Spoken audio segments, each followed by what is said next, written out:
Hi everyone. చింతకాయ పచ్చడి ఎలా ప్రిపేర్ చేసుకోవాలో చూద్దాం. ముందుగా 2.5 కేజీస్ చింతకాయ తీసుకొని మొత్తం తడారిన తర్వాత పీలర్తో కానీ స్పూన్తో కానీ పొట్టు తీసేయాలి.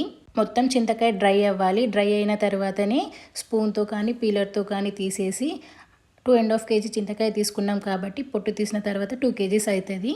ఆ తర్వాత రోట్లో దంచుకోవాలి. 2 కేజీస్ చింతకాయ కాబట్టి 500 గ్రామ్స్ దొడ్డుప్పు తీసుకోవాలి. ఒక 1 స్పూన్ పసుపు తీసుకోవాలి.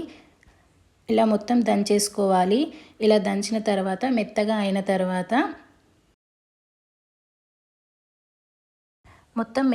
తర్వాత ఒక బాక్స్లోకి ట్రాన్స్ఫర్ చేసుకోవాలి. ఆ తర్వాత ఒక 2 డేస్ పాటు స్టోర్ చేసిన తర్వాత దాంట్లో ఉండే గింజలు మొత్తం తీసేయాలి.